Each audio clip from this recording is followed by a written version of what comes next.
funcionando? Ah, bom. Bom dia a todos e a todas. É com grande satisfação que a direção da Faculdade de Direito aqui da URGS, junto com o Centro Acadêmico André da Rocha, recebe mais uma vez o professor professor doutor Flávio Tartucci, relator, um dos relatores gerais da nossa reforma do Código Civil. Agradeço muito o esforço que o professor fez para poder estar conosco. Hoje mesmo o nosso aeroporto estava fechado, por isso o pequeno atraso, pedimos desculpas, houve neblina, e então o professor demorou um pouco para chegar. Agradeço muito a presença de todos, principalmente o trabalho de organização desse evento, aqui com o Centro Acadêmico e a nossa pós-doutoranda, Ana Paula Ates, que será a nossa debatedora, não é? A ideia era fazer um encontro de pesquisa, mas aí, conversando com a professora Cristina Pezella, que está aqui, que eu saúdo muito, com a nossa professora Giovana, também, que eu saúdo, a querida Luísa Petersen e outros, nós achamos que deveríamos ampliar para todos os grupos de pesquisa da faculdade e falar sobre essa reforma do Código Civil como objeto de pesquisa, isto é, nós podemos gostar ou não gostar, criticar ou apoiar, mas a verdade é que são muitos temas muito interessantes, né? Inclusive oriundos, alguns, o professor vai destacar, da audiência pública que fizemos aqui na Faculdade de Direito. Saúdo também o Felipe Maiar, do nosso pós-graduação, que está fazendo um trabalho sobre a história da nossa faculdade, né, que já tem 125 anos. Não é? Então, essa ideia de fazer um encontro sobre as pesquisas possíveis dentro desse movimento de reforma do Código Civil. Então, eu agradeço muitíssimo o professor, que hoje à tarde estará na OAB. Agradeço muito a Ordem dos Advogados do Brasil, que permitiu essa vinda a essa Casa de Altos Estudos, justamente para que nós vamos sair daqui, né, renovados e, ao mesmo tempo, atualizados. Né? Os nossos estudantes terão possibilidades de ter temas novos para pesquisar. A nossa Faculdade de Direito se caracteriza por ter 34 grupos de pesquisa muito atuantes, nacional e internacionalmente. Então, essa ideia deste evento, que está nas conferências do Centro de Estudos Europeus e Alemães. O Centro de Estudos Europeus e Alemães é uma entidade que tem sede aqui, na sala 14, e ele é financiado pelo DAAD, o Serviço Alemão de Intercâmbio. E ele é concentrado em 11 programas de pós-graduação na URGS e 11 programas na Pontifícia Universidade Católica. Temos alguns, não sei se já foram todos, mas ali temos alguns folders sobre essas pesquisas. Né? E uma das pesquisas do CDA é sobre a diversidade cultural, isto é, o que nos caracteriza como cultura e o que esse Código Civil que estamos reformando tem de diferente das origens, eventualmente italianas, das origens alemãs, das origens francesas do direito comparado. Né? O que ele tem de latino-americano, o que ele tem que ter mais ainda de essência brasileira para ser uma lei que realmente seja, como afirma, né, o professor Miguel Reale, a constituição do cidadão, da pessoa que vive o dia a dia das nossas relações de direito privado. Né? Então, com essa introdução, eu agradeço mais uma vez o professor Flávio Tartucci, que é um dos grandes autores do Brasil, nosso orgulho de ter trabalhado em várias publicações com o professor, né, e que dispensa apresentações, mas que nos orgulha muito de ter pensado aqui como uma casa dele, a alma mater, né, no sul do Brasil. Mas esse evento não é só da direção, ele também é do Centro Acadêmico. Então, nesse sentido, dando as boas-vindas ao professor e a todos, agradeço também aos nossos funcionários que organizaram em plenas férias, não é, essa belíssima recepção ao professor. Passo a palavra, então, ao presidente do Centro Acadêmico, Adriel Vasconcelos. Esse aqui não ligou. Primeiramente, um bom dia a todas e todos. Quero agradecer, em nome do Centro Acadêmico André da Rocha, a presença do professor Flávio Tartucci aqui conosco. Dizer, professor, que é de extrema importância para a formação, tanto da graduação quanto da pós-graduação, esses encontros, esses diálogos, essas palestras, essas conversas que nos fazem refletir sobre o direito no dia a dia, sobre a influência da pesquisa, da extensão e do ensino como pilares da educação pública. E lhe dizer que é uma grande honra para nós receber um nome como o senhor, que teve a honra de ser o relator geral da reforma do Código Civil brasileiro, dizer que nós estamos extremamente honrados com a sua presença e que o senhor é sempre bem-vindo nessa casa e retorne sempre que puder. Aqui no sul do Brasil, como disse a professora Cláudia, o senhor tem uma casa e é a Universidade Federal do Rio Grande do Sul, é a Faculdade de Direito. Um bom dia a todas e todos e um ótimo encontro para nós.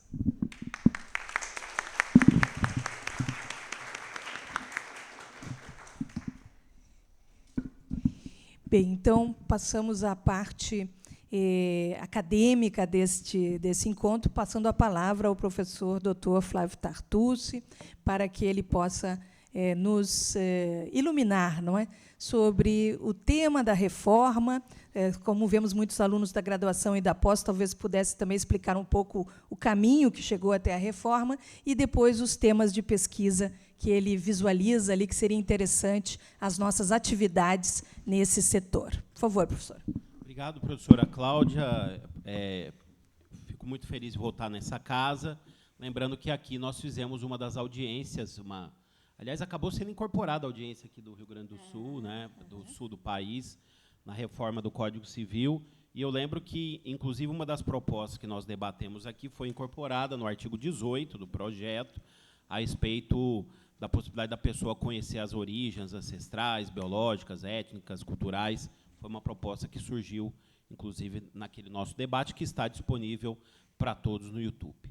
Eu fico muito feliz de voltar aqui a essa casa, sei dos momentos difíceis que vocês passaram, e, mais uma vez, a história mostra a força desse povo de construção e reconstrução, porque realmente não foi fácil. O país teve um dos seus, eu acho que o pior desastre ambiental da sua história, e, mais uma vez, o povo gaúcho mostrou sua força de reconstrução. Então, parabéns. Hoje eu voltei, eu tinha vindo aqui um pouco antes, a gente teve um evento em Gramados, né, Catalã? Então, depois ficamos todos chocados e participamos de uma roda de solidariedade muito forte envolvendo a OAB. A professora Cláudia me contou que a OAB teve que funcionar até nesse prédio. Aliás, ela, como sempre, né, com toda a sua solidariedade, a professora Cláudia é uma pessoa muito especial, vocês sabem muito bem disso, né? Então, parabéns pela força. Não é o momento mais de lamentar, porque a gente lamentou, mas, mais uma vez, parabéns pela força de reconstrução e, com certeza, sairemos todos dessa mais fortes ainda. Bom, a professora Cláudia pediu que eu fizesse uma rápida introdução para mostrar para vocês como surgiu toda essa trajetória de reforma do Código Civil, e depois a gente debater alguns aspectos do texto do anteprojeto, né? De onde surgiu essa iniciativa, né? Por que nós fomos guiados para essa reforma? Eu cheguei a ver até alguns comentários maldosos, né, de que seria um projeto de uma pessoa só, um projeto de duas pessoas, e, na verdade, houve um movimento que conduziu a essa reforma. Há alguns anos, o evento mais importante do direito civil brasileiro é a Jornada de Direito Civil. Já há alguns anos, mais de 10 anos. Porque essas jornadas propiciam o debate entre a academia, entre os professores, entre os advogados e em relação àqueles que julgam as demandas, em relação aos julgadores, sobretudo os ministros dos tribunais superiores. Quem criou a Jornada de Direito Civil no Brasil foi o ministro e professor aqui também do Rio Grande do Sul, Rui Rosado de Aguiar Júnior, daqui da casa. Ele trouxe essa experiência da Argentina, e aí já há uma curiosidade, porque, em certa medida, as jornadas de direito civil da Argentina geraram o Código o supercódigo argentino de direito privado de 2014 e geraram também a reforma do Código Civil, agora essa reforma que está sendo proposta. Reforma do Código Civil, nós não temos um novo Código Civil. Eu até gostaria de falar que fosse, né, professora Cláudia? Para nós seria, a gente ia ficar até mais famoso falando que seria até melhor para a gente, né, em um momento que tudo é marketing, rede social, falar que é um novo Código Civil, mas não é. Não é, gostaria até que fosse, mas não é um novo Código Civil. É um projeto de reforma. E eu lembro que nós estamos já na 9ª jornada, já são mais de 600 enunciados aprovados de interpretação do Código, o que já é um sinal de que realmente nós temos necessidade de adaptações e de atualização, que na 8ª jornada de Direito Civil, que foi em 2018, essa jornada foi coordenada também por um gaúcho, também aqui dessa casa, estudou aqui, o ministro Sanseverino, Paulo de Tarso Sanseverino, foi montado nos grupos de trabalho um subgrupo de reforma do Código Civil. Os senhores, inclusive, veem lá a composição de quem estava, podem conferir quem compunha, quem era a coordenação desse grupo, também era daqui do Rio Grande do Sul. Eu não vou citar, porque vai ficar parecendo que eu estou fazendo aqui uma maldade, né, mas vocês podem lá pesquisar como que era composta essa subcomissão. E o que eu quero dizer para vocês é que, se não houvesse pandemia, a reforma do Código Civil já teria acontecido antes. A reforma do Código Civil, já havia uma movimentação em Brasília dos ministros do STJ, ela teria acontecido antes da pandemia, se não houvesse a pandemia, né? Mas aí veio a pandemia de Covid e, claro, né, impossível fazer uma reforma naquele momento, porque a gente teve a dificuldade de fazer a adaptação do direito civil à pandemia. E até hoje nós temos efeitos pandêmicos, né? Eu trabalho hoje com arbitragem, eu acho que das minhas arbitragens ativas, 70% ainda envolve efeitos da pandemia. Eu estou com um parecer agora ativo que envolve locação imobiliária e uma renegociação que foi feita na pandemia, que depois gerou uma série de efeitos de perturbação da relação contratual com inadimplemento final, né? Então, nós tivemos um grande desafio também, que foi a adaptação do direito privado ao momento pandêmico. E aí, depois que a pandemia cessa, eu lembro bem, porque nós trabalhamos juntos, olha, falando aqui nessa casa, quantas coincidências envolvendo aqui essa casa, nós trabalhamos juntos na comissão de contratos, professora, na 9ª jornada de Direito Civil, que foi também realizada em Brasília, em 2022. A subcomissão de contratos, nós dois éramos coordenadores acadêmicos, o ministro Buzzi era o coordenador, né? Os ministros participam ativamente, como eu disse aqui para vocês. E aí já houve algo diferente nessa jornada, né? Eu vou falar aqui para compartilhar minha surpresa, porque realmente eu não sabia que as coisas estavam assim encaminhadas, né? Nessa jornada, que foi em 2022, na abertura, o presidente do Senado do Congresso, Rodrigo Pacheco, compareceu, o que nunca tinha acontecido. Em nenhuma jornada de direito civil, aliás, eu acho que nenhuma jornada de nenhuma matéria, o presidente do Congresso Nacional tinha participado. Então, ele abre a jornada.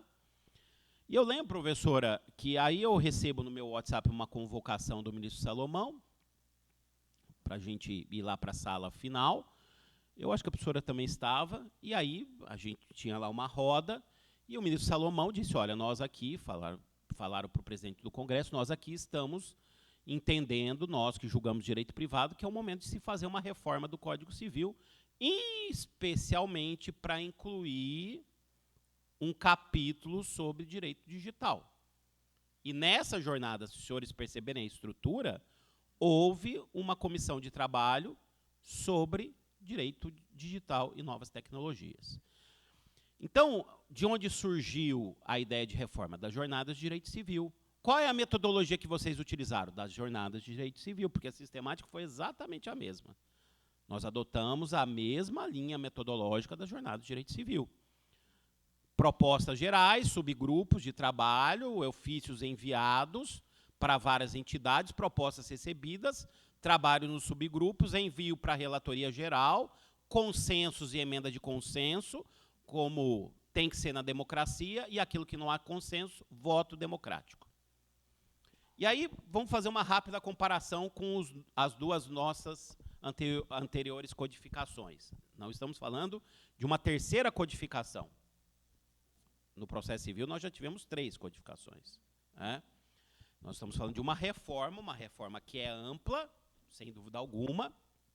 Eu até comentava com o meu amigo catalã que, como tudo no direito, não basta fazer uma análise quantitativa. Ah, mexeram em mais de 1000 artigos, mas muitos artigos não foram alterados na sua essência. Se vocês pegarem, por exemplo, regime de bens, onde se fala cônjuge, se inclui o convivente. Sem nenhuma alteração, porque hoje já se inclui o convivente. Né? Alguns artigos que não têm nenhuma aplicação, hoje não tem menor razão.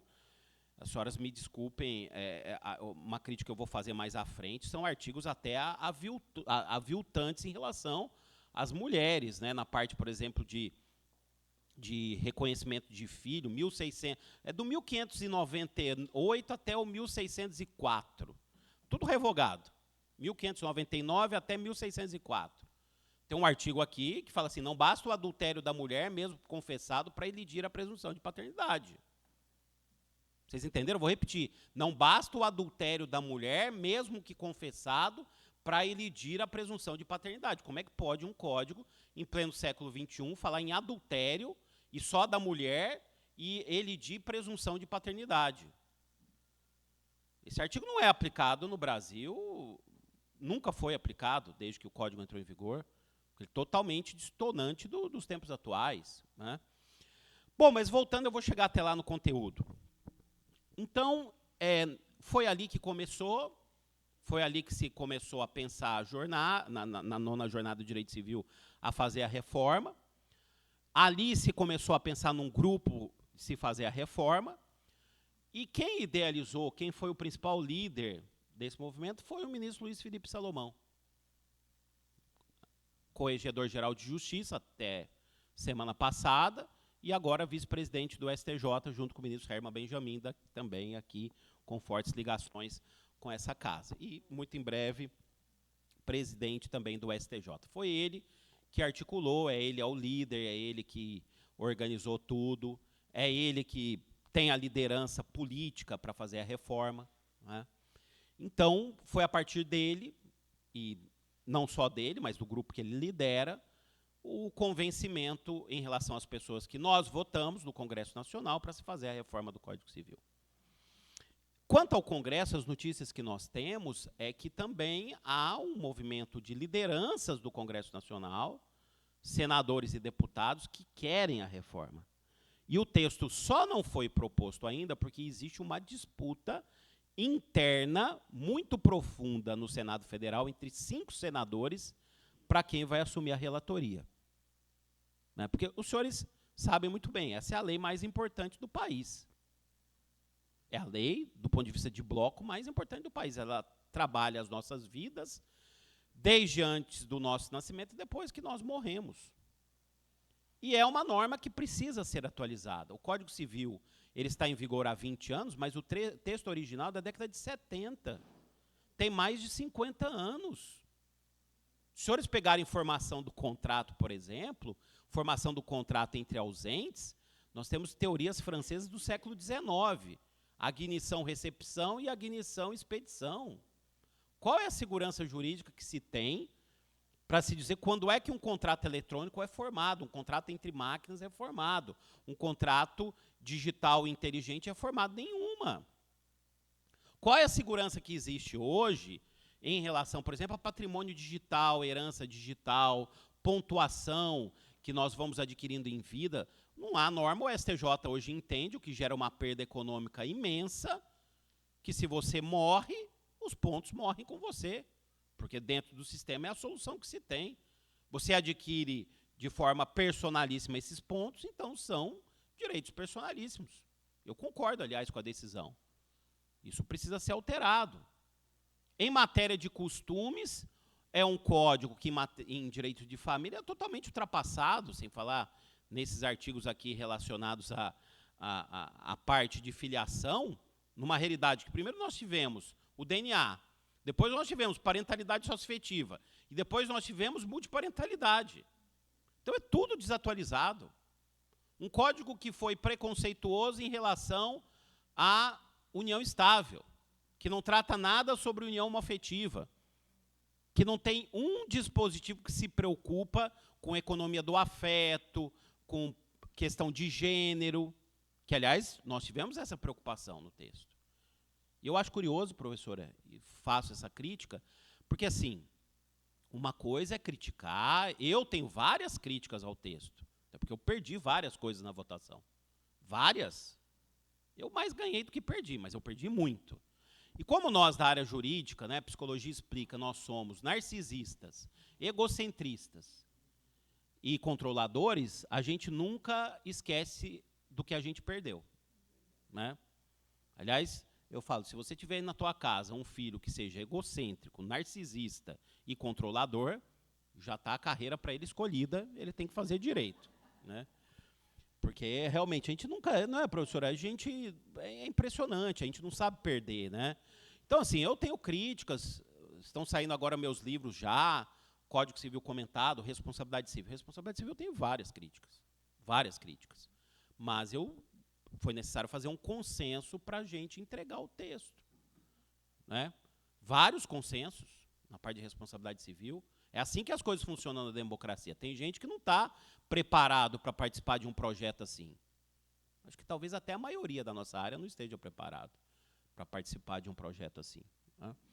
Então, uma coisa é você fazer crítica, outra coisa é você sabotar, porque você tem inveja, porque você é imobilista, porque você estava dentro, não gostou e saiu, porque você não entrou.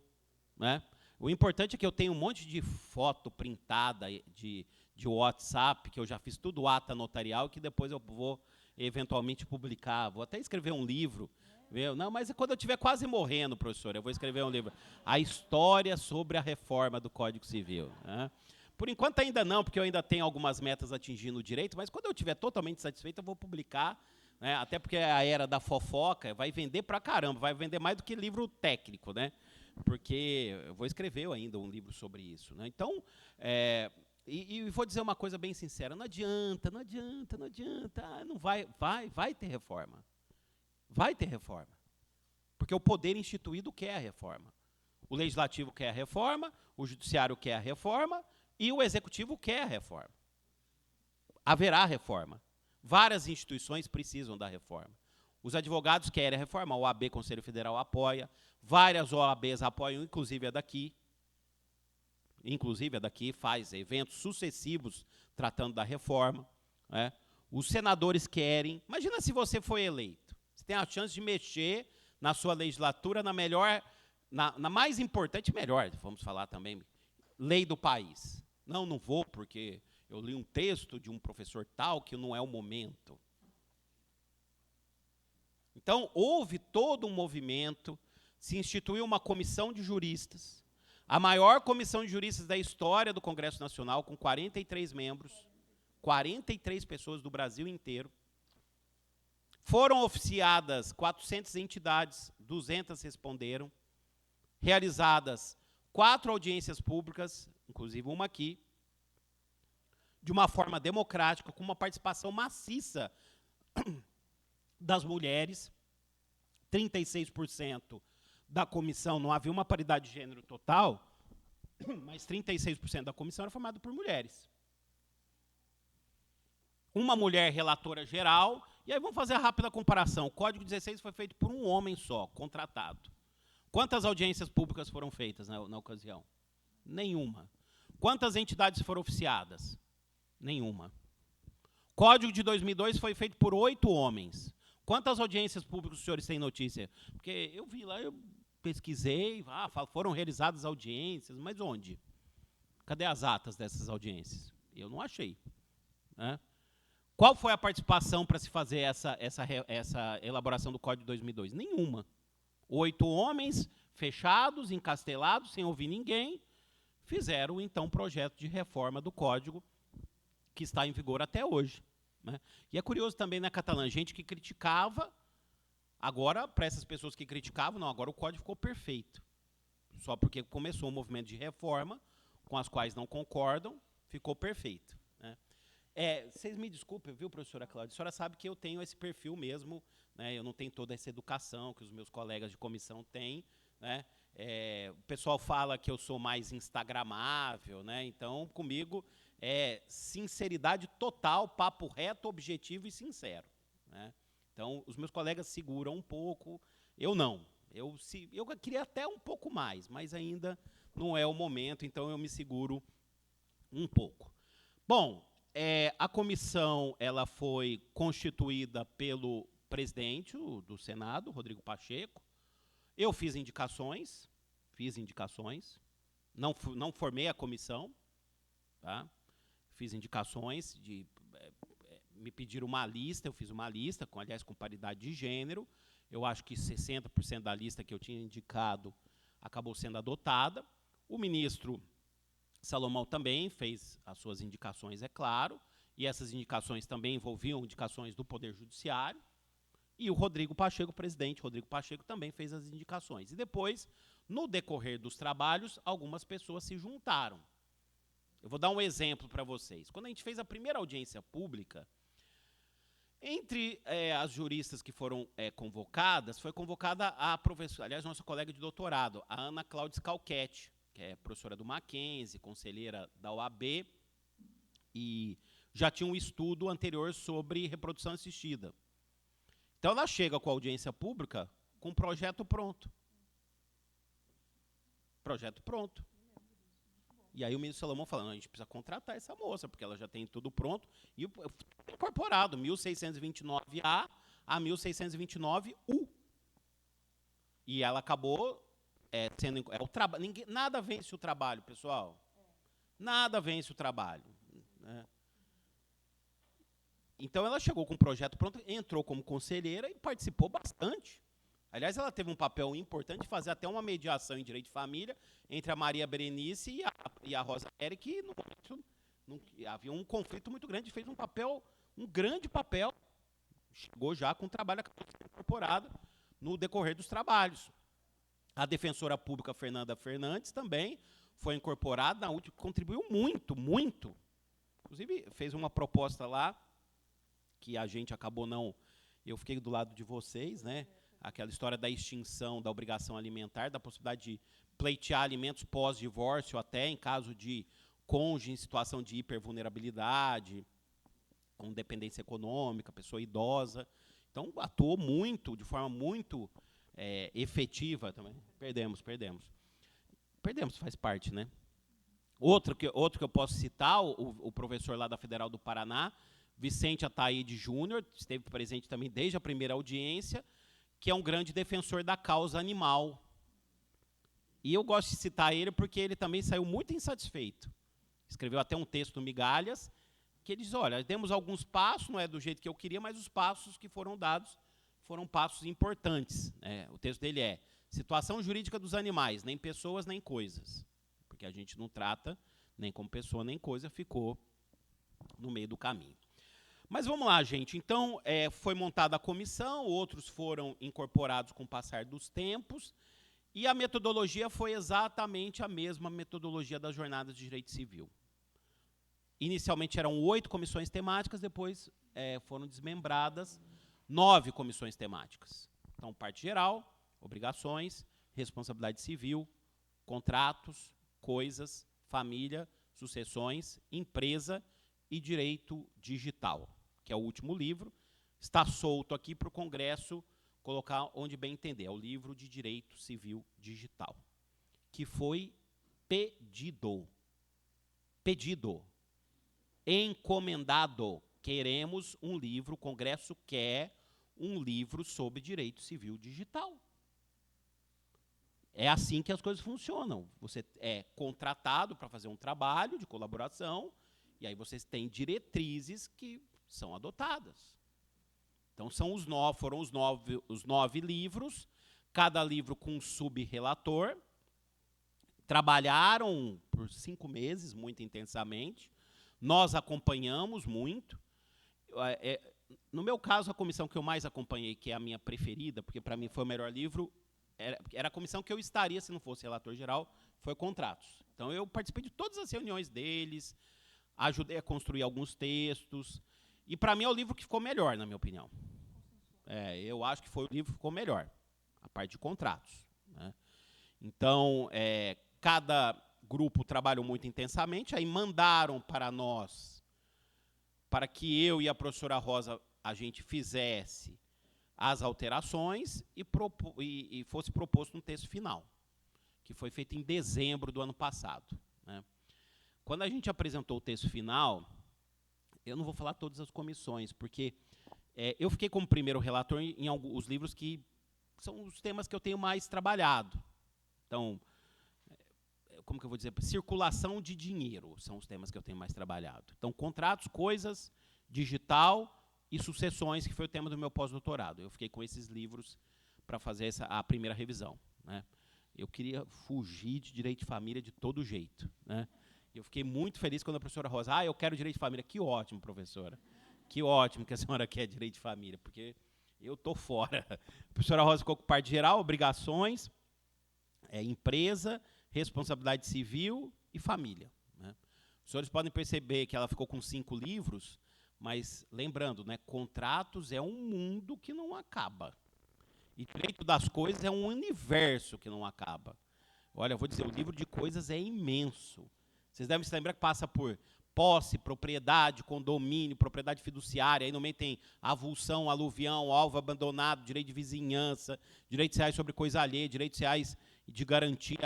Houve uma nova teoria dos direitos reais de garantia, quer dizer, não termina aquilo. Para mim foi o livro mais penoso de trabalhar, e eu gostei muito do jeito que ficou também. Se fosse colocar num ranking, eu gostei primeiro de contratos e depois de direito das coisas, né?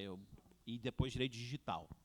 Então, dos que eu fiz, pelo menos, né? Eu acho que essa parte não tem nada de novo, só se colocou no texto aquilo que a doutrina majoritária diz, jurisprudência do STJ consolidada, atualização legislativa, e um ponto importante que nós adotamos: o Código Civil perdeu protagonismo nos últimos anos, foi esvaziado por legislação específica, sobretudo pela lei do SERP, pela lei da liberdade econômica.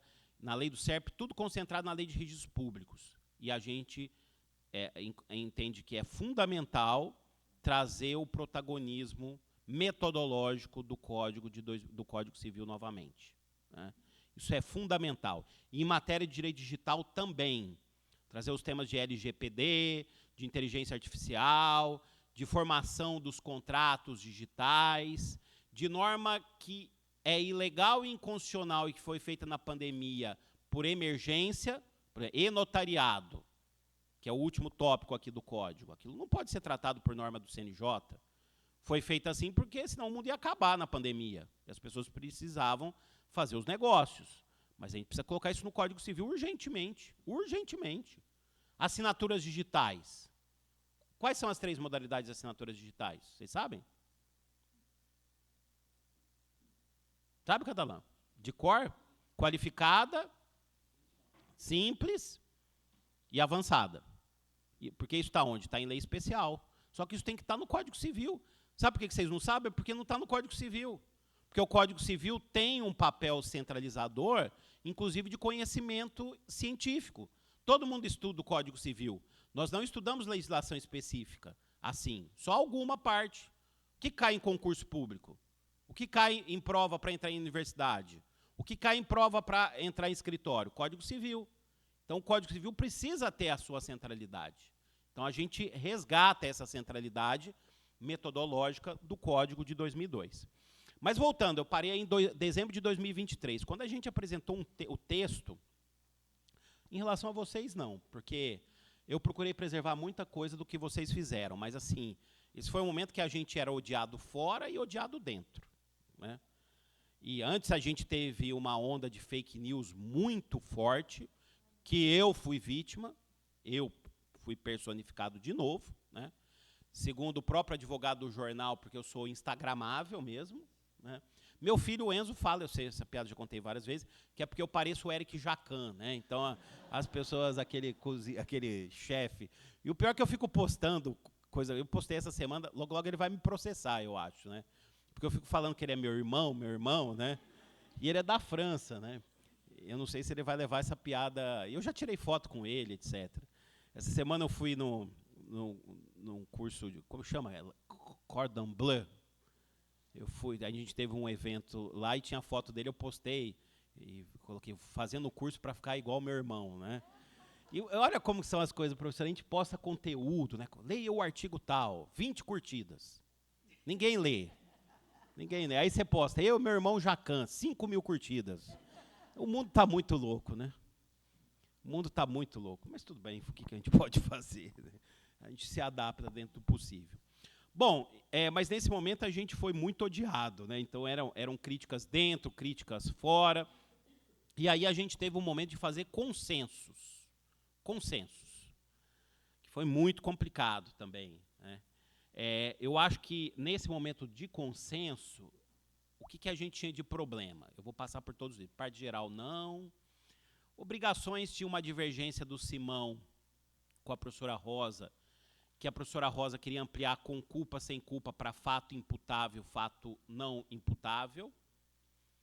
E, no final, assim, a gente chegou à conclusão, eu falei, professora Rosa, já funciona tanto com culpa, sem culpa, com culpa, sem culpa.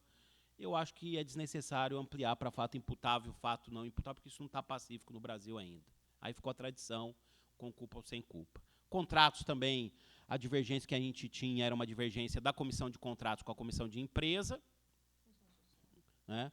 Não, porque eles queriam criar lá, dentro do livro de empresa, né, professora, uma parte geral de contratos, né? No final, a gente acabou chegando em consenso, a gente coloca 6 regras interpretativas de contratos empresariais, mas isso foi no voto. E eles foram até o final contra, perdendo só eles sozinhos. Eu acho que era para mostrar na base do direito comercial, porque vocês sabem que essa briga é eterna, né? E é no mundo inteiro, entre civilistas e comercialistas. E olha só, o Brasil vai conseguir chegar no meio termo, que é colocar regras de contratos comerciais, empresariais, dentro do Código Civil.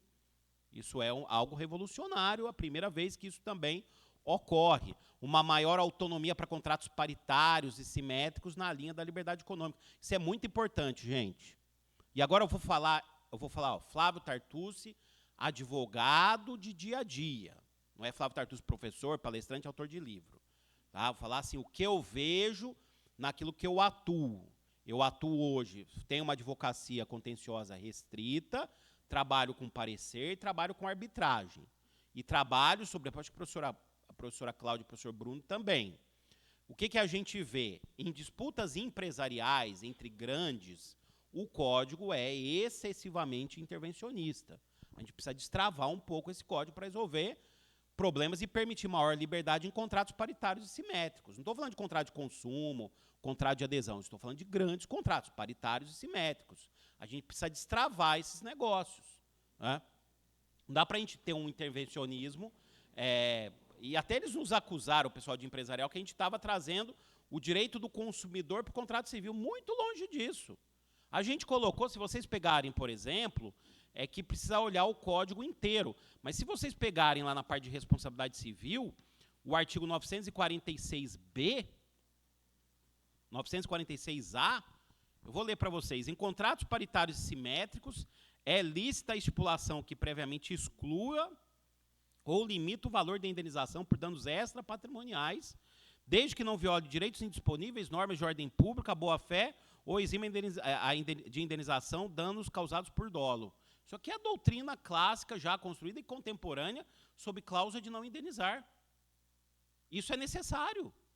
Porque quem investe no país e vai celebrar contrato de infraestrutura, coloca a cláusula de limitativa de indenização, por exemplo, só para danos emergentes, excluindo lucros cessantes. Isso é um modelo internacional de cláusula, que no Brasil muitos dizem, não vale, porque cláusula de não indenizar no Brasil é sempre nula. Então a gente precisa destravar esses contratos, né? Coisas também havia, eu falei aqui em empresa, houve esse dissenso em relação aos contratos empresariais, no restante não havia tanta polêmica. Em coisas a gente tinha um foco em garantias, porque as propostas que foram incorporadas, que eram propostas de legislação estrangeira, e depois o Carlos Fernandes me confidenciou, foi traduzido do francês para o espanhol para o português. E assim, a redação estava muito confusa. E mesmo a gente tentou fazer um consenso no final, ele mesmo reconheceu, não, isso aqui não dá para a gente colocar ainda, porque não dá para fazer a redação dessa maneira. Mas a gente destravou, por exemplo, contratos paritários, pode ter pacto marciano, contratos paritários você pode ter penhor de generalidade, você pode ter penhor de coisa futura, penhor de coisa indeterminada. Você fala, mas como pode isso? Pode, porque na hipoteca já está assim, e na alienação fiduciária em garantia já é assim, por conta da lei das garantias. A gente só levou isso para o penhor. Para quê? Para o agronegócio, né? Para fazenda, agroindústria, que vai pegar financiamento. Né? Isso não se aplica para pequenos contratos. Né? Isso também, eu fiz várias concessões nessa parte, mas várias concessões. Né? Família aí foi o caos, família foi muito difícil. Sucessões também nenhuma dificuldade, porque sucessões, o que não teve dificuldade, porque, tudo bem, nós mudamos, tiramos a concorrência sucessória e tiramos o tratamento do cônjuge como herdeiro necessário. A comissão queria isso, mas, na verdade, queria compartilhar com todo mundo isso. Eles não queriam que a proposta fosse só deles, né? Porque sabiam que as críticas iam realmente ser muito fortes em relação a esse tratamento. E eu acho que esse é o principal foco de crítica hoje. Mas aí é uma crítica que tem razão de ser. A comissão de juristas fez uma proposta, tem gente que discorda, nós possivelmente vamos chegar no meio do caminho, eu vou chegar até lá para explicar isso, porque eu acho que esse tema é muito importante, mas é um tema que tem que ser debatido. Eu sou advogado de inventário desde 1998. Hoje eu tenho 3 inventários ativos, sempre tive. Né? Inclusive porque lá na família eu que sempre fiz os inventários. Né? Os inventários sem consenso, eles não terminam. Não terminam. E o dinheiro se perde. Por quê?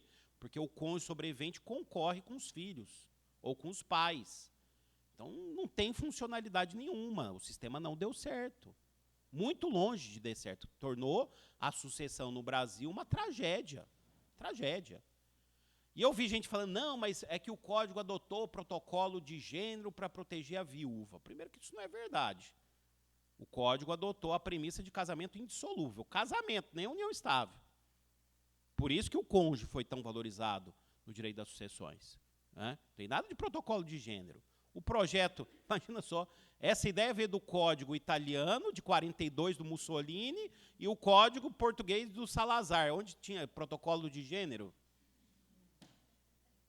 Mas vocês sabem, né? Hoje tudo é reescrito, né? Então eles pegam o passado, fazem uma leitura do passado de acordo com o que a gente tem. É uma loucura. Né? O sujeito que come clube social, sabe aquele biscoito? Clube social, olha, ele é do clube social, é comunista. Né?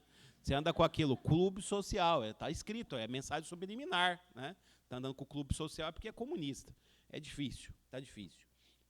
Mas isso a gente mexeu. No restante, no testamento, a gente trouxe testamento inclusivo, aumentou o planejamento sucessório que todo mundo quer fazer, renúncia à herança, a gente fez ajustes, tratou de herança digital, segundo a posição majoritária hoje da doutrina e da jurisprudência, do Brasil, não da Alemanha, do Brasil. Não é porque funciona na Alemanha que funciona aqui, a nossa realidade é bem diferente. Né, professora? Tem coisas que são bem diferentes, não tem como comparar. Não é tudo, né? A gente tratou também de direito sucessório do embrião, direito sucessório na reprodução assistida, temas necessários. Então, assim, direito das sucessões não teve muita dificuldade. Né? Direito digital também não. Tinham 2 temas aliás, 3 temas de direito digital, que eu fui o primeiro relator, no primeiro momento eu não queria colocar, eu fui convencido. E aí, direito digital também, a professora Cláudia veio já com uma parte que ela sugeriu de prestação de serviços digitais que foram incorporados em contratos, ficou excelente essa parte. Mas, em direito digital, eram 3 temas. Neurodireitos, que é a questão da privacidade, os neurodireitos e a proteção da privacidade, que é um tema novo, que, no primeiro momento, eu falei, eu acho que é muito novo para colocar, mas eu fui convencido, bom, se a gente vai fazer um livro de direito civil digital, que nenhum outro país do mundo tem, e os outros países estão começando a discutir, vamos ser vanguarda em tudo. Agora o Congresso vê o que faz, né? A questão da desindexação, porque eu achava que a desindexação era atrelada ao esquecimento. A gente não trata de direito ao esquecimento. A gente trata de utilização indevida de dados e informações, com a possibilidade de exclusão, mas a gente não usa a expressão direito ao esquecimento. A gente seguiu o Supremo, não existe o direito ao esquecimento, mas não se pode utilizar de forma abusiva informações e dados da pessoa. Foi isso que a gente colocou. É o direito ao esquecimento chamado de outra forma, né? A gente não trata de fake news também, tem nada de fake news. A gente usa muito o abuso de direito, a teoria do abuso de direito e a técnica da ponderação, que já está na lei para resolver os dilemas, já está na lei, está no CPC, a gente coloca no Código Civil também, né, que é o lugar onde ela deveria estar, diga-se de passagem, né? E a outra questão que a gente também teve de dilema foi, era locação por aplicativo, a gente ampliou contrato por aplicativos, né? Deixa eu só fazer uma observação aqui, porque vocês perceberam que eu pulei um livro, né? Qual livro que eu... Não, obrigações eu já falei, teve um que eu pulei aqui para deixar para o final. Responsabilidade civil. Eu deixei esse para o final, porque esse foi o mais difícil, né? Aí eu vou contar um pouco a história, como foi esse aqui da responsabilidade civil. Mas deixa eu só fazer uma observação rápida, porque eu sou crítico de rede social, mas tem algumas coisas que são interessantes lá. Como eu tenho um Instagram com muita gente, eu faço alguns laboratórios ali. Não que eu vou achar que o que eles votam, o que é votado ali, é uma bolha, né? É o que pensa a maioria da sociedade. Mas eu gosto de dar umas provocadas também, né? Eu gosto de provocar, muito. Eu nasci gostando... Eu vou usar essa expressão, professora, porque os jovens entendem melhor. Eu nasci gostando muito de treta, sabe? Treta. E aí eu fiquei uma fase, né, Catalã, bem tranquilo, mas depois dessa reforma do Código Civil, a treta voltou a ser forte em mim, tá? Então eu gosto, às vezes, de utilizar essa história da treta. Vocês se lembram quando o jornal lá do Paraná fez a fake news? Vocês se lembram? Foi na Sexta-feira da Paixão. Vocês lembram disso? Não? Isso foi muito comentado na época, porque esse jornal do Paraná pega uma foto minha no Congresso. Eu até lembro, esse dia eu estava rindo, assim, né? Aí o cara falou, clicou. Aí quando ele tirou foto, eu pensei assim, essa foto não vai dar certo. Aí era Sexta-feira da Paixão, eu tinha almoçado, comi um bacalhau, tomei um vinho e fui dormir. Aí já acordei meio de ressaca. Aí a hora que eu pego o meu celular, entro no Instagram. Quando você clica aqui no Instagram, essa parte aqui de cima, que tem as mensagens, aqui em cima, quando participa de evento, aparece muito. Mas eu acordei assim, olhei 108. Eu cliquei aqui, 108 mensagens. Eu falei, o que aconteceu? Esse é o maior aviso que você pode. Quando você tem muito seguidor, o que aconteceu? Aí eu cliquei, era essa minha foto, na matéria do jornal. Olha isso, professor, olha que absurdo, fake news. Estão acabando com o senhor. E o pessoal vai colocando fogo, né? Isqueirinho. Estão acabando com você, professor. Olha aí o que estão fazendo com o direito civil brasileiro. Aí era a minha foto assim. É essa que eu falei, escrito embaixo. Projeto de novo Código Civil trará direito das amantes e incesto.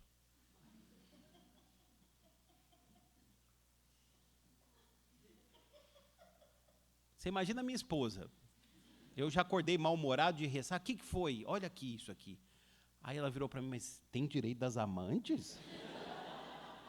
Eu falei, não, é fake news. Aí eu falei, meu filho do meio, ele é meu assessor de coisas digitais. Tudo assim na hora. Falei, filho, pega essa foto aqui. Eu falei, respondo, não respondo? Responde, tem que responder. Aí... eu mandei para ele colocou o selo fake news, tudo assim, em casa, na hora ele me devolveu, subi no computador, de ressaca, Sexta-feira da Paixão, né? Eu sou católico. Tanto que depois eu faço uma postagem da Páscoa, da minha escola, que eu estudei lá em Minas, tudo de propósito. Aí eu fui lá e fiz um texto, falei que eu nunca processei ninguém ainda, gente. Eu tenho quase 50 anos, eu estou louco para processar alguém, cara. E nunca fui processado ainda. E aí eu fiz um texto... não é bom. E aí eu fiz um texto, publiquei. Quando eu publico esse texto, houve uma virada. Porque qual foi o efeito? O pessoal do direito ficou todo do meu lado e contra o jornal. Tanto que eu entrei lá na página, e o pessoal me xingando nessa postagem, olha aí esse safado, olha a cara dele, ele deve ter um harém, né? Ele quer casar com a mãe. E, bom, do demônio, esse cara é do demônio, né? Várias pessoas dizendo que eu era do demônio, que eu era satanista, né? E aí o pessoal do direito começou a ir lá xingar, isso é fake news, como é que você vai fazer fake news? E aí começou uma briga lá, e no final a postagem que eu fiz, o efeito que gerou, porque é assim, a comunicação funciona assim, gente. Você não pode deixar barato, você tem que deixar a coisa bem delineada, né? No final das contas, a postagem que eu fiz colocou o Código Civil em debate, teve mais curtida e mais repercussão do que a deles. Foi algo assim, 250 mil pessoas chegou. Uma coisa absurda. Então, essa questão da comunicação é algo muito importante. Algo muito importante. Mas, voltando aqui, o que eu estava contando para vocês, que eu parei aí nas subcomissões, né? Então, no final... eu ia contar outra coisa. Deixa eu contar uma outra história também que envolveu rede social. Teve um domingo lá que no nosso grupo de amigos, né, um amigo nosso que é da comissão, o Maurício Bunazar, ele é muito pautado pelo Estado de São Paulo. Então ele manda aquelas coisas do Estado de São Paulo, e eu falo para ele, você não pode ser pautado, você que tem que pautar os outros. Você não pode ficar pautando. Mas ele mandou uma matéria que eu achei interessante sobre o Código Civil. Aí lá tinha um projeto de novo Código Civil e o locação por aplicativo. Locação por aplicativo. E aí eu li a matéria, estava mais criticando do que elogiando, mas era uma crítica saudável, porque é algo que a gente tem que debater. Tá? Eu vou fazer a observação, porque eu estou colocando, professora, já dentro da historinha, algumas propostas, porque depois eu vou para a responsabilidade civil, viúva e terminamos. Bom, o que aconteceu a respeito da questão de locação por aplicativo dentro de condomínio edilício residencial? Tá? Existem duas propostas básicas sobre essa questão, não há nenhuma regulação, há uma insegurança jurídica absurda nesse tema, absurda. Eu sou parecerista de uma dessas empresas de aplicativo, eles se sentem super inseguros, isso precisa ser regulamentado urgentemente. Tem vários projetos de lei sobre esse assunto, tem um que já está até bem avançado na Câmara, mas esse tema é para ser regulamentado amanhã, da urgência que é, né? Então, são duas propostas, ou a proposta da liberdade. Então, está permitido locar, para que não seja permitido, tem que aprovar, para que seja proibido, tem que aprovar em assembleia ou em convenção, lá por maioria entre os condôminos. E a outra proposta, que está proibido, para que seja possível, precisa ser aprovado em convenção ou em assembleia. Tá? Veja só o que aconteceu, para vocês entenderem como é que funciona um projeto, como é diferente você ser doutrinador, você ser julgador, como a professora Cláudia tem muita experiência nisso. Né? Que é assim, você precisa ser um catalisador daquilo que é majoritário, não dá para você ficar impondo tudo que você acha todos os momentos. E você tem que respeitar o que ganhou no voto. Então, na Comissão de Direito das Coisas, bom, primeiro eu consultei o pessoal digital, eles falaram, olha, o que o pessoal de coisas decidir, a gente segue.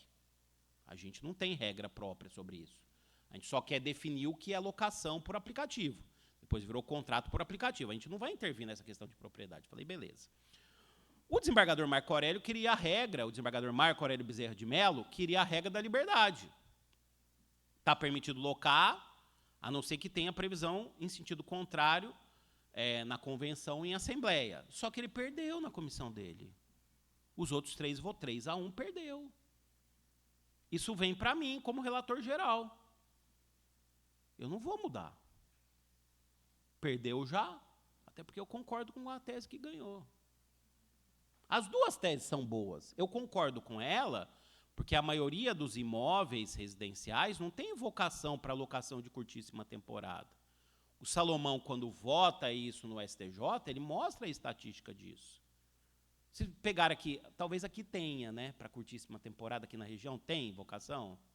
Tem, por causa da faculdade.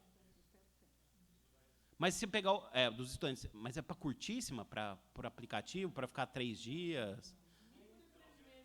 Não, mas aí é locação por temporada. Então, estou falando da locação por aplicativo, é curtíssima temporada. Mais perto do Parcão, mais perto do Parcão, onde eu moro. Sim, aí sim, se tiver hospital, sim. Mas o restante da cidade tem. Se você pegar Gramado, tem a cidade inteira. Gramado, a cidade inteira tem. E havia até essa proposta de fazer uma diferenciação de cidade turística e cidade não turística, aí criar uma cláusula geral nova. Aí não dá, né? Acho que o Rodrigo Toscano fez essa proposta lá na audiência pública da Bahia. Aí seria uma terceira alternativa, né? Mas, assim, eu acho que a melhor proposta é essa. Aí eu falei, vamos ver o que o povo acha aqui, o povo da minha rede. Aí foi, assim, 65% a 35%, querido, grande mestre. 65 a 35, não, acho que nem foi isso, gente. Foi 56% a 44, 57 a 43, que é praticamente um empate técnico, dizendo que não concordava com o que passou na comissão, que concordava com a posição do Marco Aurélio, né, com o desembargador Marco Aurélio. Agora, o que eu acho sobre esse tema é, tudo bem, Congresso que decida. Porque a gente não sofreu, eu deixo bem claro para vocês, nós não sofremos influência de lobby de qualquer tipo no trabalho que nós fizemos. Em nada. Em absolutamente nada. Algumas propostas de lobby que vieram foram automaticamente, imediatamente neutralizadas. Que foi uma frase que o Rodrigo Pacheco nos disse. Jurista faz lei, político faz política. Agora, no Congresso, a coisa é diferente. Aí você vê as pessoas manifestando assim, vocês são lobistas dos hotéis e devem ter recebido dinheiro dos hotéis e restaurantes. Né? Eu não posso falar, não, pelo contrário, eu trabalho para empresa de aplicativo. Mas eu não vou levar para um processo legislativo o argumento, vou fazer lobby para a empresa que eventualmente já trabalhei. A proposta que eu segui era contrária aos interesses dela, porque eu acho que é a mais correta. Né? Então esse é isso que é preciso entender, gente. É voto da maioria, é aquilo que prevaleceu, e agora o Congresso decide o que vai ser adotado, porque ali sim as forças políticas vão operar com muita força. Bom, vamos lá para o final já. Responsabilidade civil. Essa foi, para mim, pessoalmente, a comissão mais desafiadora. Porque houve uma proposta realmente que ali era de um novo Código Civil em matéria de responsabilidade civil. E a professora Rosa, ela fez a primeira relatoria. Essa subcomissão era composta pelo professor Rosenwald, pela ministra Galotti e pela juíza Patrícia Carrijo, e eram propostas bem na linha daquilo que a magistratura quer e queria para esse livro. Né? Eu confesso a vocês que eu discordava de 80% quando veio a proposta. E aí a professora Rosa fez a primeira revisão, ela me devolveu e era exatamente como eu fui aluno da professora Rosa em pós-graduação, foi da minha banca de doutorado, sempre estudei pelos livros dela, nós somos da mesma escola de Direito Privado de São Paulo, que envolve o USP e PUC, então, pensamento basicamente o mesmo, a gente concordava em tudo. Só que aí, eu não vou ter tempo de contar, como que eu vou dizer isso? É algo um pouco... não é lúdico que fala, é um pouco espiritual, né? Porque eu durmo muito, eu não sou aquele cara que acorda cedo. Eu acordo 9 horas, 10 horas, sabe? Eu durmo pra caramba, 9 horas por dia. Por incrível que pareça. Eu vejo esses coachings, acorde cedo, eu faço tudo o contrário. Não conte para os outros o que você está fazendo, eu conto tudo, eu sou fofoqueira, eu sou o oposto desses caras, sabe? Viu, Bruno? E aí começou a aparecer gente no sonho para mim, não vou ter tempo de contar, que era para eu fazer composição nesse livro aqui. Até que apareceu até o Zeno Veloso no sonho, né? Para dizer que era para eu compor. Aí eu falei, bom, então vou ter que compor, porque se até o Zeno Veloso apareceu no meu sonho que é para compor... eu fico trabalhando. Sabe o que eu sonhava sempre também? Cuidado com esse código é maldito, muita gente morreu tentando fazer e ficou doente. É sempre um senhor japonês do karatê que aparece para mim. É um mentor espiritual. Né? Bom, o que me incomodava no projeto que eles mandaram era um artigo que falava assim, a responsabilidade civil tem função preventiva, ressarcitória, reparatória, pedagógica ou punitiva. Tudo bem, você falar que, por exemplo, a indenização por dano moral, por dano extra patrimonial, tem função pedagógica, é uma história. Agora, falar que toda a responsabilidade civil tem função punitiva, imagina uma disputa de duas empresas, você vai punir uma empresa numa disputa bilionária. Então, isso não conversa com a nossa realidade, né? Esse artigo me incomodava muito. E aí, depois que eu tive esses sonhos, que aí eu liguei para o Rosenwald e falei, Rosenwald, vamos compor, então. Vamos fazer uma composição. Você convence a ministra e a juíza, tenta convencer, e eu tento convencer a professora Rosa. E foi difícil, viu? Uma baita experiência. E o professor Rosenwald nunca foi meu amigo, assim. A gente já teve várias fases de atrito. Hoje a gente está bem, mas a gente já teve várias fases de atrito. Várias.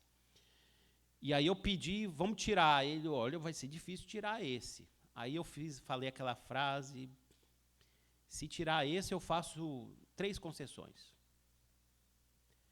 Aí ele tirou.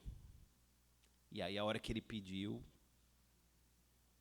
E eu vou ficar em um artigo aqui específico, que talvez caiba a leitura para vocês, a leitura depois, que eu acho que de todo o projeto é o artigo, para mim, o mais problemático. 944A. 944A. Vamos lá. Eu acho o seguinte, eu achava que o projeto de reforma deveria tratar dano patrimonial, perda da chance separado e danos em espécie, moral e estético, ponto final. Porque é isso que é consolidado hoje na lei e na jurisprudência. Perda do tempo, desvio produtivo, existencial, isso ainda está em debate ainda. Aliás, sobre o desvio produtivo, tem um projeto do Marcos De Sônia no Senado que dialoga perfeitamente com o que ficou aqui. Eu fiz o estudo já no livro, assim, um completa o outro do jeito que ficou. Eu achava isso, mas eu acho que eu estava errado. Realmente eu estava errado e a concessão no final ficou boa. Apesar de eu ter ainda um pouco de discordância, pelo que eu tenho ouvido falar, o pessoal tem gostado. Não sei se passa no Congresso, porque envolve muito dinheiro essa proposta, né? O que acabou prevalecendo é que não existe mais dano moral no sistema civil. O dano moral acaba. Vira tudo dano extra patrimonial. E todo dano que não for patrimonial e nem perda da chance entra em dano extra patrimonial. Todos esses aí. Estético, existencial, como chama aquele? Projeto de vida, aliás, um dos critérios para quantificação é o projeto de vida. Então, todo aquele debate acadêmico, que foram várias teses de doutorado, de criação de danos em separado, tudo isso desaparece. Vira tudo dano extra patrimonial, né? E aí foi adotado nesse artigo 944A um método bifásico de quantificação dos danos extrapatrimoniais do ministro Sanseverino. Na primeira fase, o julgador leva em conta se houver precedentes sobre o tema. Quanto à valoração do dano, a natureza do bem jurídico violado e os parâmetros de indenização adotados pelos tribunais, se houver. E na segunda, quanto à extensão do dano, as peculiaridades do caso concreto em confronto com outros julgamentos que possam justificar a majoração ou a redução do valor de indenização. E aí os critérios são nível de afetação em projeto de vida relativos ao trabalho, lazer, âmbito familiar ou social, grau de reversibilidade do dano e grau de ofensa ao bem jurídico. Depois tem um outro artigo que fala também, o 944, o sem letra e o 945, culpa grave, né, do agente, contribuição causal da vítima, isso continua sendo critério também, né? Bom, aí o parágrafo 3º prevê que será possível incluir uma sanção pecuniária de caráter pedagógico. Era punitivo, ficou pedagógico. Em caso de especial gravidade, havendo dolo ou culpa grave do agente, do dano, causador do dano, ou em hipótese de reiteração de condutas danosas. Isso não é punitive damage. Isso aqui é caráter de desestímulo da indenização por dano extra patrimonial. Isso é teoria do Carlos Alberto Bittar. Porque não tem natureza autônoma. Eles queriam que tivesse natureza autônoma e que fosse utilizada a palavra punição. Aí, nesse ponto, eu e a professora Rosa, a gente fala, tudo bem, a gente pode deixar, mas vai ser caráter pedagógico, mas não vai ter autonomia, né? Esse valor, aí ficou a tese do professor Rosenwald, que não me falha a memória, ele trouxe da Inglaterra, esse acréscimo de caráter de sanção pecuniária é multiplicado, pega a indenização básica, multiplica por 4, é o quádruplo dos danos fixados com base nos critérios anteriores, e esse valor ele não vai para a vítima, vai para um fundo de proteção, de acordo com o direito lesado, ou para uma instituição de caridade a critério do juiz, que é o que muitos escreveram. Tem também tratamento, mesmo que de maneira subsidiária na lei da ação civil pública, não, tem tratamento, podemos dizer. E é o que defendia, por exemplo, o professor Junqueira, no texto sobre dano social. Então, não tem nada de novo aqui também, né? E aí, gostaram dessa proposta? A senhora gostou, né? Todos os juízes gostam dessa proposta. Todos os juízes, sem exceção, adoram essa proposta. Já estão até pensando qual é a instituição de caridade que eles vão mandar o dinheiro, né? Eu falei em algumas empresas gostam da proposta também, porque tem aqui mais à frente fala, né, empresa que viola reiteração de conduta, descumprimento de contrato, ou empresa que não atende norma reguladora. Então, empresa que cumpre regra, gosta, né? Porque vocês imaginem em abstrato, né? 2 empresas no setor de tecnologia. Eu estou falando em abstrato, não é nada concreto, tá? Tem uma empresa que tem endereço físico, tem estrutura, tem empregado, paga imposto, faz tudo, tenta fazer tudo direitinho. Exclui ofensa. Inclusive, o nosso amigo Mazei, eu não sei porquê, foi expulso do Instagram. E eu não sei porquê. Ele estava postando ontem sobre holding. Será que expulsaram ele por isso ou não? Estava num evento de holding, expulsaram. Eu vou tentar agora recuperar ele lá com o meu amigo lá, que é CEO da Meta. Mas imagina uma empresa que cumpre tudo. Aí tem uma outra que não tem endereço, não tem empregado, não sabe onde está, descumpre regra. Será que a empresa A vai gostar quando a empresa B, que é concorrente dela, começar a ser condenada reiteradamente a pagar a indenização? Porque a gente tem que ter a consciência que pagar indenização e responsabilidade civil não são censura. Tem muitas empresas hoje que pagam a indenização e riem da nossa cara. Eu acho que a maioria, diga-se de passagem. Fazem um cálculo de custo e riem da nossa cara. E as empresas vão continuar fazendo esse cálculo. Só que agora o valor é considerável. Essas condenações reiteradas podem comprometer a atividade da empresa, né? E serve para tudo, tá? Eu acho que esses critérios vão servir para a relação de consumo, para a relação de trabalho, para a responsabilidade civil no direito de família. É um artigo central da responsabilidade civil, tá? Fui vencido, e talvez até convencido de que a proposta ficou boa, né? Tenho aí minhas ressalvas, não sei se o Congresso vai receber bem, mas foi aquilo que o Pacheco falou. Jurista faz lei, político faz política. Não tem nada assim de extraordinário. O que houve, eu gostei muito de uma frase da professora Rosa, num evento semana passada na ASP, né? Porque acharam que em 180 dias a gente não ia fazer nada e que a gente não ia ter coragem de fazer. A gente teve coragem pra caramba. A gente fez um trabalho assim absurdo. Esse trabalho é imenso. Eu participei de um evento lá em Araraquara com o Fernando Passos, que foi deputado federal e estava no projeto de Código Comercial. E ele me disse assim, falou, está lá gravado, o nosso projeto não deu certo, porque você, ao contrário de vocês, nós não tivemos união e a audácia e a coragem que vocês tiveram. E a articulação que vocês têm. Vocês merecem palmas pelo trabalho que vocês fizeram. E eu apoio fortemente o trabalho que vocês fizeram, né?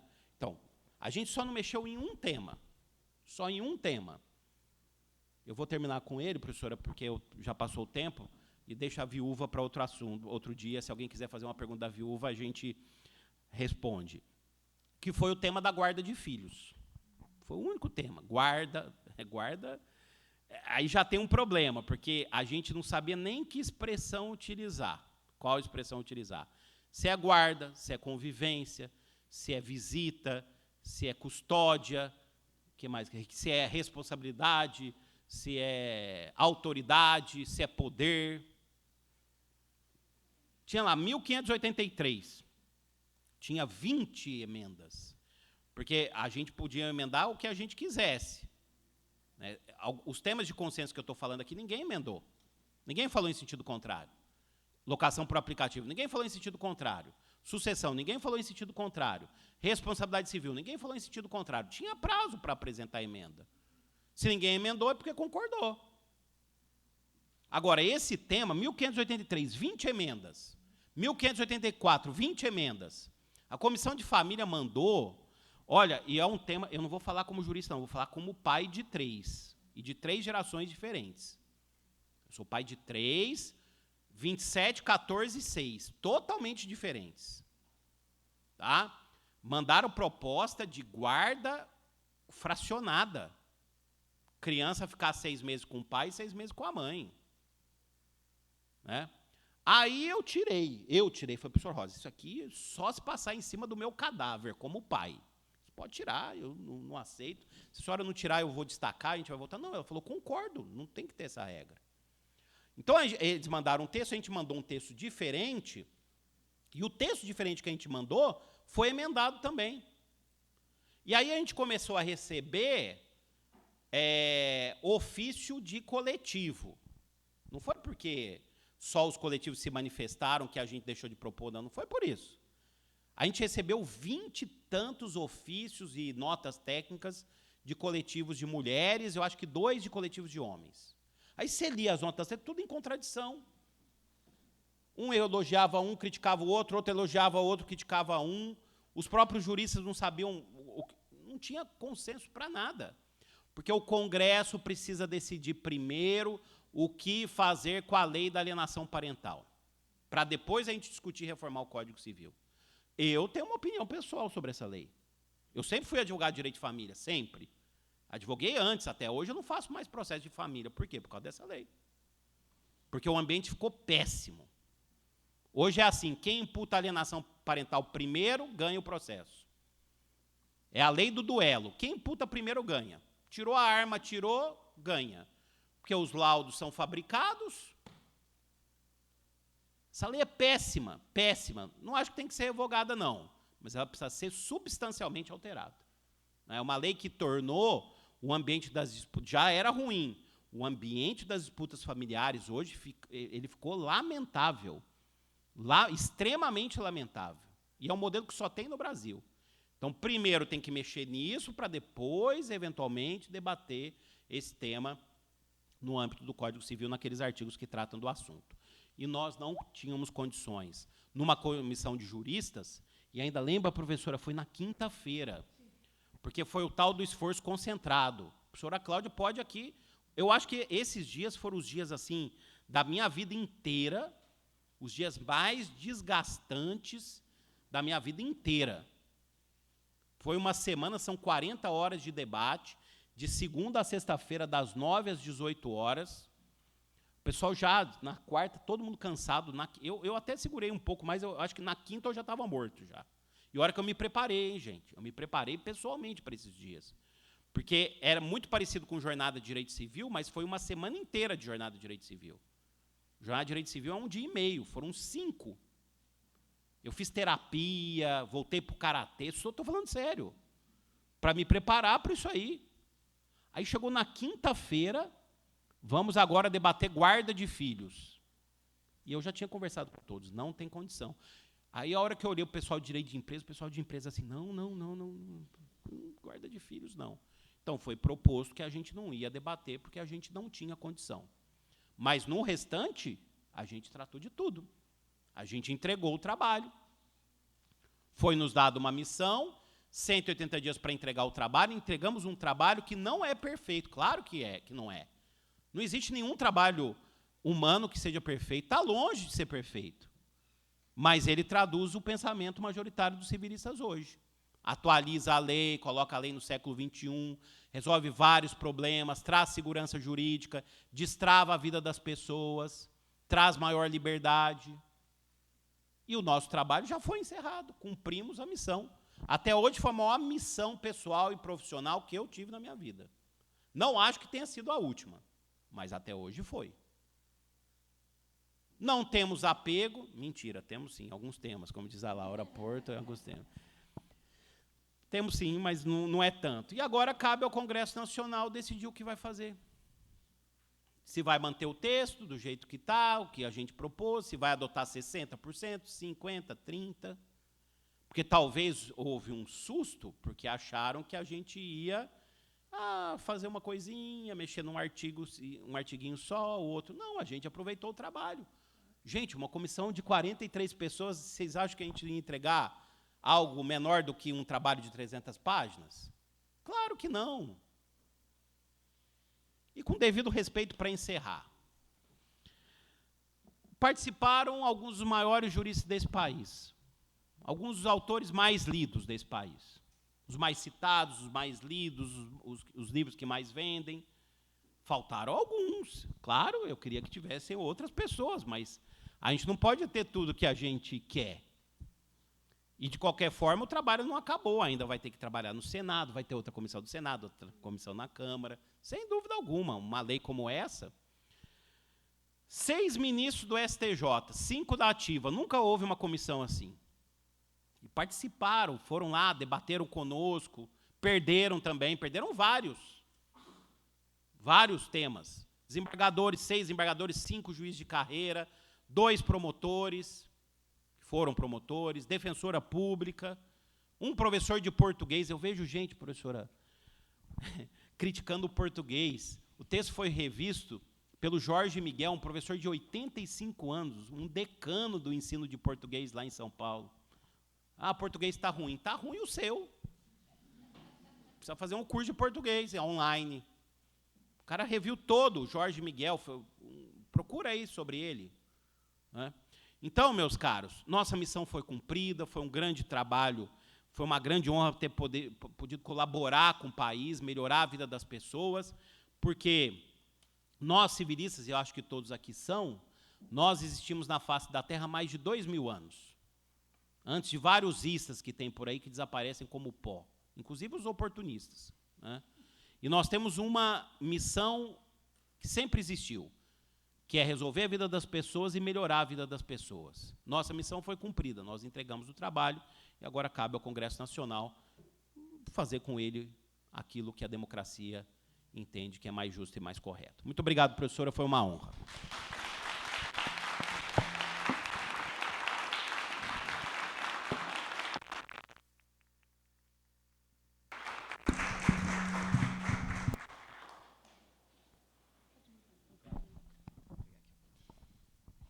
Bem, nós aqui agradecemos esta belíssima conferência que mostra todo um caminhar, mas também uma pleiade de interessantes temas para pesquisa, reflexão, e agradeço muitíssimo ao professor Tartucci.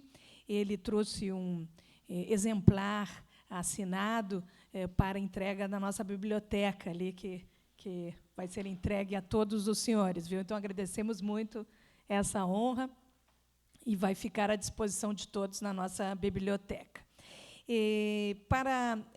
Sabíamos que, obviamente, queria saudar também o professor Catalã, que não saudei no início, peço perdão, o professor Bruno Miragem também, que se juntou a nós, enfim, todos que nos escutam aí pelo YouTube. Professor, temos a sua autorização para deixar essa palestra no centro acadêmico? Então, já temos, muito obrigado. E, como sabíamos que seria muito difícil e muitas perguntas, pedimos à nossa pós-doutoranda Ana Paulates para fazer uma pergunta em nome de todos nós aqui, e depois, no final, vamos querer tirar uma foto com o relatório e com os alunos. Então, passo à nossa debatedora para que faça a sua pergunta. Por favor.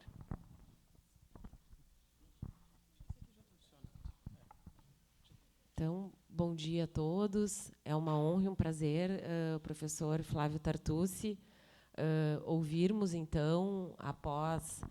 O ano passado tivemos audiência pública aqui na URGS, depois no Tribunal de Justiça, mas ouvir, então, agora, já impresso, né, esse projeto, com o nosso grupo de pesquisa, alunos, professores. Agradeço também à professora doutora Cláudia Lima Marques, ao colega Adriel, que é presidente do CAAR. E o meu questionamento, então, em nome do grupo de pesquisa, tem relação com a sustentabilidade. É um dos braços do CDA, também do nosso grupo de pesquisa. estudamos consumo sustentável. E o meu questionamento é o seguinte: hoje nós sabemos que existe toda uma preocupação com o impacto dos produtos, serviços, dos contratos em relação ao meio ambiente, né? Vivemos aí a era das mudanças climáticas, nós bem aqui do Sul sabemos. Então, gostaria de saber se, em alguma norma dessa reforma do Código Civil, está previsto algo relacionado à função ambiental, ao impacto, né, ambiental dos atos e negócios jurídicos. Então, aqui fica o meu questionamento e muito obrigada a todos.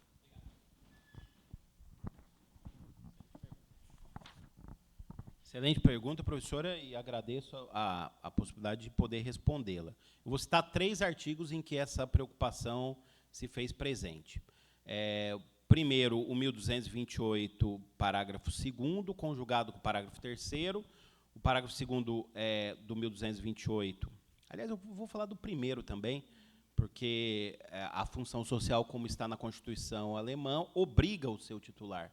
Então, foi colocada a regra exatamente como no direito alemão: a propriedade atenderá à sua função social, e isso obriga o seu titular. E o parágrafo 2º, ampliado, fala de: o direito de propriedade deve ser exercido em consonância com as suas finalidades econômicas e sociais, de modo que sejam preservados, de conformidade com o estabelecido em lei especial, flora, fauna, belezas naturais, como é o texto atual. Se colocou função econômica, porque isso chama a aplicação no direito de empresa de um artigo que eu gostei muito sobre função social da empresa e os princípios do direito empresarial, que é o novo artigo 966-A. O 966-A prevê: as disposições desse livro devem ser interpretadas e aplicadas visando o estímulo do empreendedorismo e ao incremento de um ambiente favorável ao desenvolvimento dos negócios no país, observados os seguintes princípios. E aí há menção à função social da empresa. A função social, por óbvio, inclui também a preocupação com as questões de ESG. Deixa eu ver qual é a de função social da empresa. Preservação da empresa e sua função social de estímulo à atividade econômica. Então, conjugando o 966-A, inciso 8º, com 1228, parágrafos 1º e 2º, chega-se à conclusão que a empresa, no exercício de suas atribuições, deve atender a uma função socioambiental. E, além disso, tem um artigo sobre responsabilidade civil ambiental, que vai além da jurisprudência hoje. Até o ministro Herman Benjamin está com receio. A gente fez em homenagem a ele, mas ele está com receio de piorarem o artigo, né? Mas eu acho que não vai acontecer. Eu acho que não, acho que não acontecerá. O 952-A. As pessoas naturais ou jurídicas de direito público ou direito privado terão a obrigação de reparar integralmente os danos ao meio ambiente por sua atividade, independentemente da existência de culpa. A responsabilidade prevista nesse artigo pode ser afastada em caso só de fato exclusivo de terceiro. E a responsabilidade prevista nesse artigo tem caráter solidário, devendo ser atribuída a todos que, direto ou indiretamente, contribuíram para o evento danoso. O que tem de novo aqui é que, em relação ao poder público, acho que a execução é subsidiária. A gente tira esse entendimento. A execução em relação ao poder público também é uma execução imediata, com caráter solidário. Tá? Então, foi o que prevaleceu na comissão, 952-A. Então, 3 artigos que poderiam ser citados a respeito da questão ambiental. Tem mais um. Lembrei aqui. Tem, mas tem aqui do resíduo sólido, 1276, do abandono, que é um enunciado de jornada. –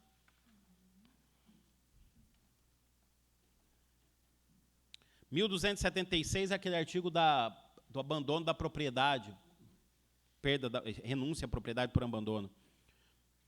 Parágrafo 4º, a perda da propriedade por abandono de resíduos sólidos não elimina a responsabilidade do antigo proprietário, então a responsabilidade com obrigação própria terreno, nos termos do que está previsto na Lei 12.305 de 2012. Isso é um enunciado de jornada que foi incorporado ao texto. Então, 1276, parágrafo 4º. Aliás, fica o convite, viu, professora, não é para a senhora essa questão, né? de algumas pessoas que estão criticando o projeto que eu percebo que não leram todo.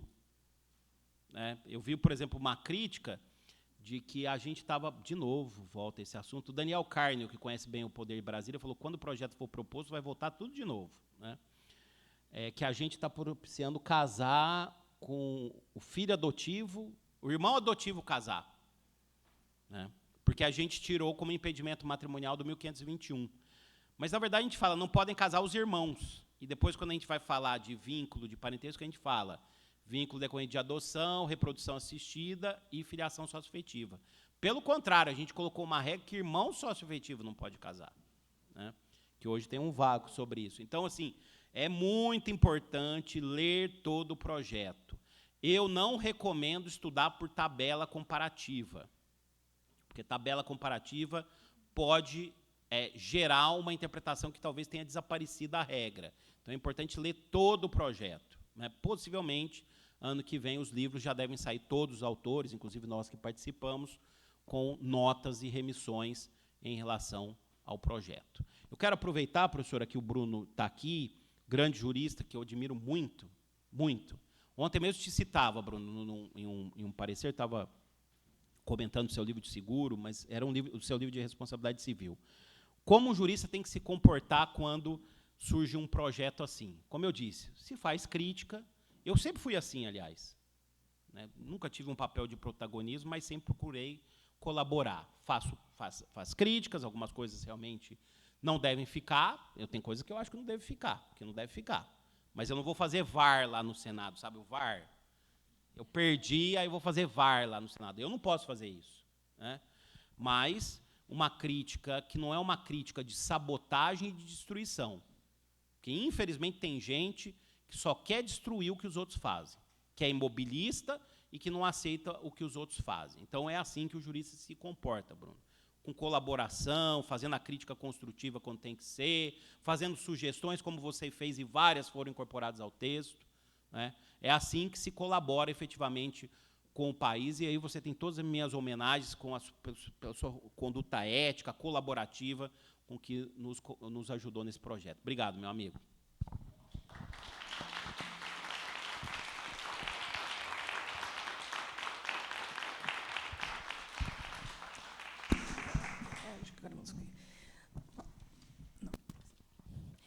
Nós aqui agradecemos esse momento de reflexão tão importante. Né?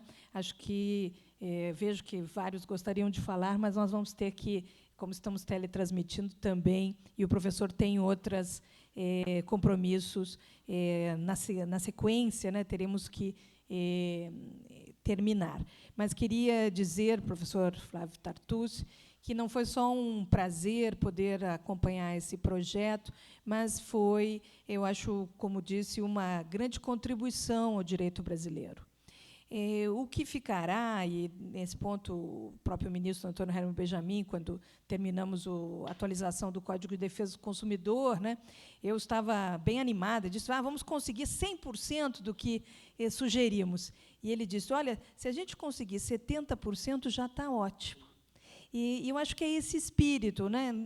Perdemos muitas coisas, outras ganhamos, mas a gente tentou e evoluir o direito. Né? Acho que é um momento, como todo momento, é uma grande oportunidade. Então, tenho a certeza que, daqui da Universidade Federal do Rio Grande do Sul, acho que falo em nome de todos os professores aqui presentes e alunos, né? Professora Giovana, professora Petersen, professor Bruno, professora Pezella, professor Catalã e todos os demais professores que nos acompanham, né? Que nós faremos pesquisas sobre esses vários temas. Eu, por exemplo, também não gosto de neurodireitos, acho que não devia estar, mas já que está, vamos pesquisar, vamos conhecer mais sobre essas realidades, né?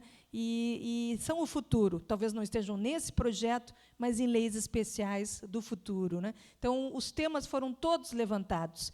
E até aqueles que não foram levantados no sentido de que têm que ser desenvolvidos. Eu concordo sobre a guarda de filhos, aqui fazendo uma homenagem à querida desembargadora Maria Berenice, né, Dias, que tanto lutou pela inclusão disso, né, também deu uma colaboração magnífica ao projeto. Então, receba as nossas homenagens e tenho certeza que falo em todo o nome dos alunos e mestrandos e doutorandos aqui presentes, né?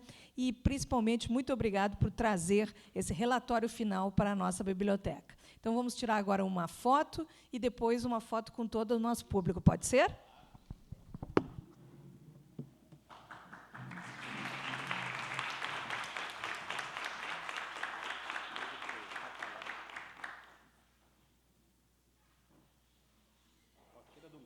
Ah, ele quer uma para no Instagram. Está gravado? Não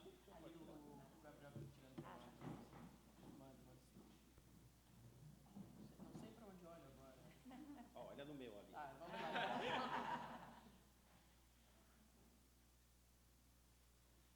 Vem mais perto aqui, pega o livro.